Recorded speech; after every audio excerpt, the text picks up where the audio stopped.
Welcome back. Today we are going to talk about the KiiBOOM Evoke.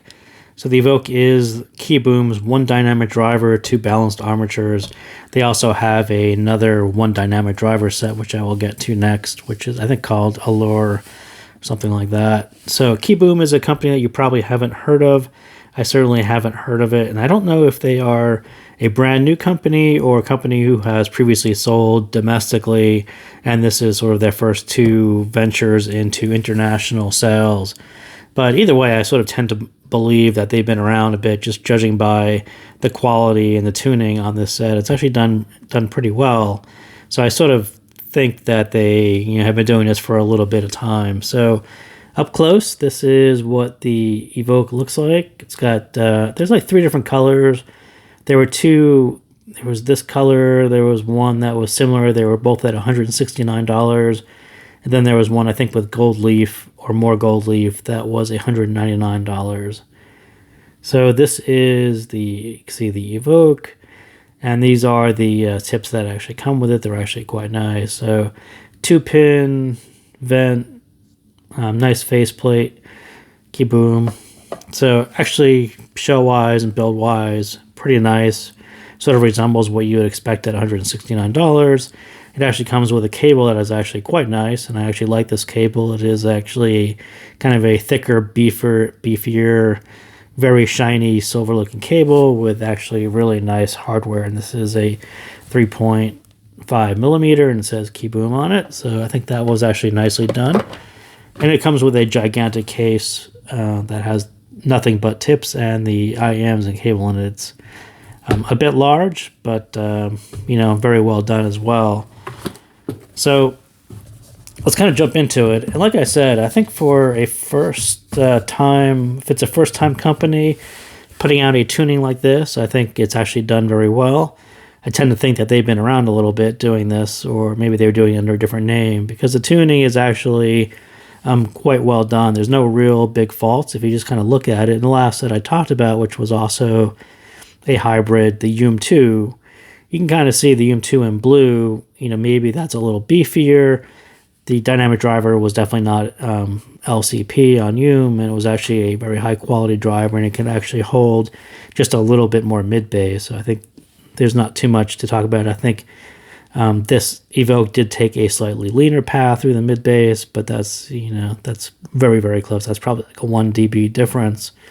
And as you get into the upper mids and lower treble, you can kind of see that UM went a little more relaxed and extended at sort of a higher level. So you get a very nice balance between the lower treble and the higher treble.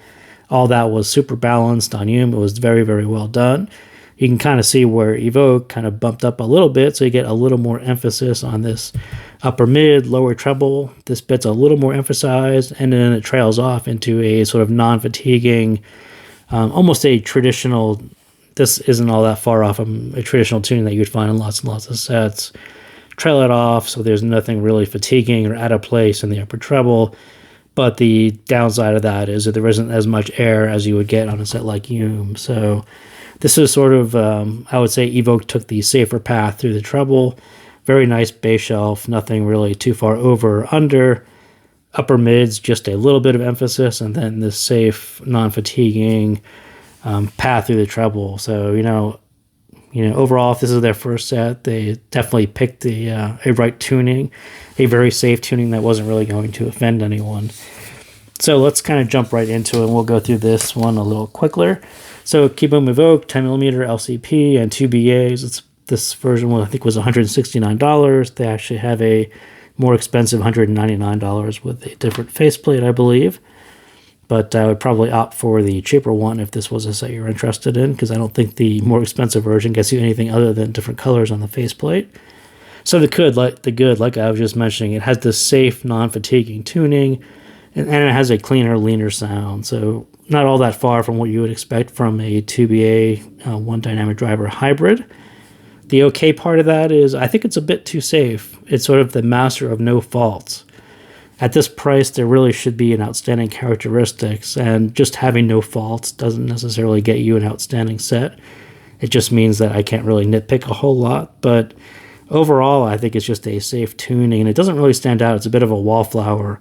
It's sort of that set that kind of nice to review, but I don't think people are going to remember it. It's not memorable. It doesn't have an outstanding characteristic for people to seek it out. So yeah, I think it's a bit of a wallflower without something to talk about. And so I think as a new product from a new company, there's sort of a decision point where you say, well, we're going to do something that's kind of safe and non-offending.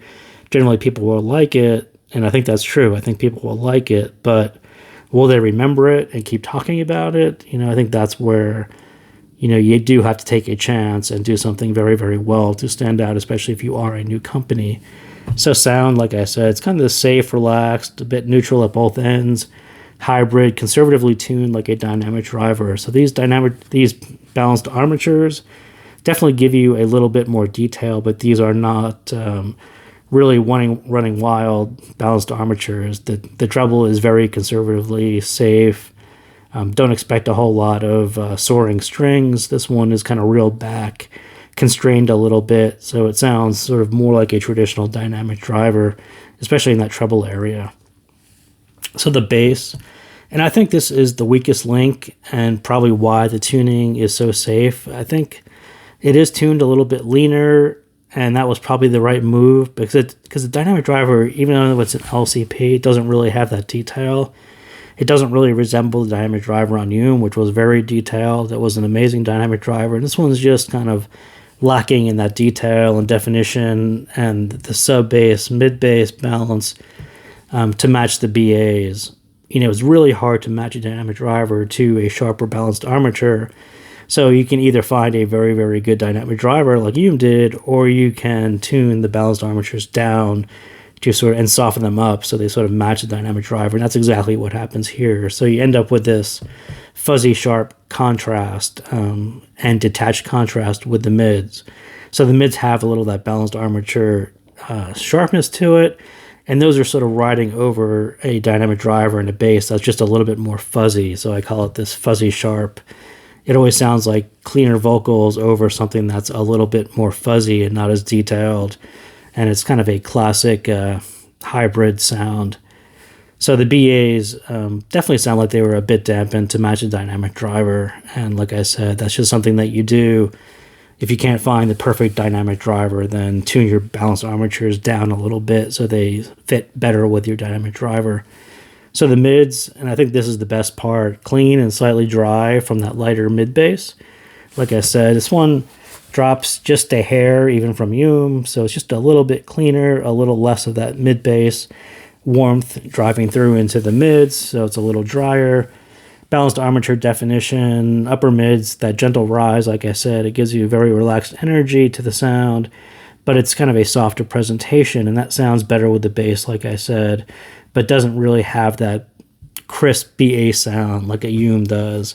And other hybrids, hybrids that really let those BAs run tend to be a little crisper, a little sharper, a little more detail, a little more resolution. This one is sort of the counterbalance to all that. Make it a little softer, make it sound better like a dynamic driver, make it sound a little more natural. And that's exactly what you get out of a set like this. So being detached from the bass and the safe tuning, it sounds reasonable, but the dynamics are compressed. You don't, like I said, there's not too many strings are going to be soaring with this set. Everything has been constrained and roped in a bit. So, and like I said with KiiBOOM, you really need to pay attention to the small things. This one really gets a lot of the bigger things right. The bass level is right. The graph is right. There's no real faults. But some of the smaller things, the dynamics and the dynamic driver and the detail, a lot of those really small things matter, especially at this price point at $169. So Weird Fishes by Radiohead, the Jazz Symphony version, it actually has good playback, but just not as visceral as it could be. It never really pulls you in. And a lot of that is the dynamics of that treble and how it's sort of set back in just a little bit. They kind of drop this down. So again, you get this really relaxing, non-fatiguing version of treble, but it never really engages you like I like to have on a hybrid. This one never really moves you in a visceral way. But playback-wise, does it sound natural and reasonable playback? Yeah, it definitely does that quite well. Treble, like I said, relaxed, that lower treble emphasis, and it's just really harder to hear that contribution in the upper treble. Common problem. Lots of dynamic drivers, you'll hear people say they kind of lack air. They wish there was a little more air. When you relax them out in that upper treble bit, that's exactly what that sound, and this one sounds, more like a dynamic driver in the treble region than it does in a hybrid, because they really tuned it conservatively and safely. Shows in that lack of stage height and engagement. Like I said, it's not as engaging as you would expect from a 2BA hybrid. And the stage height, you could just tell that they went just a hair too low to get that height in the upper treble. Would give you instruments that were popped up a little bit in the stage, and this one doesn't quite get there. Again, it kind of resembles a dynamic driver rather than 2BAs on extension. Less BA timbre. Like I said, they sound, when you reel in those balanced armatures, they sound a little more natural, so you don't get some of that BA timbre. No fatigue, like I said, but just not as dynamic or engaging. So there's a downside. Everything is a trade-off, and that's exactly the trade-off that they took. And for certain people, that is going to work out very well. For other people, they're going to look for a little bit more energy in the treble. But if you are certainly sensitive to treble and really hate fatigue, then this kind of tuning is right up your alley. So stage, definitely wide, but needs more height and depth. They got the width actually quite well. But especially on different sources, the height is very variable. A brighter, kind of more detailed source, a better source, tends to give you a little more height and a little more depth. But as you kind of ratchet it back towards your phone, you sort of notice a lack of height. So better source, better stage, like I just said. Generally, hard to have a big open sounding set and safe tuning at the same time. And that's just sort of a fact of life, is you have to take a risk and push something so it sounds a little more engaging, a little more lively, a little more energetic. If everything is reeled back and conservative and safe, very hard to get a big open sound. And not everyone looks for that. So like I said, in this case, some listeners will really prefer that relaxed, non-fatiguing, more natural more style over, a set like KiiBOOM, which actually pushed the BAs a lot harder. You ended up with a bigger stage, but some people just may prefer this more relaxed, more natural style. So definitely a preference thing, not a good or bad thing, just a way that they tuned it. And as I said, for a first set, if this is their first set from a new company, kudos to them. It's actually very, very reasonable. If this has been something that they've probably been selling under a different name or different company previously, then that would make a lot more sense. How they got the sort of a mature tuning here to work out very well with their dynamic driver and balanced armatures all working together for a very nice tuning. So that's what I got on Evoke. So thank you again for tuning in, and we'll see you next time.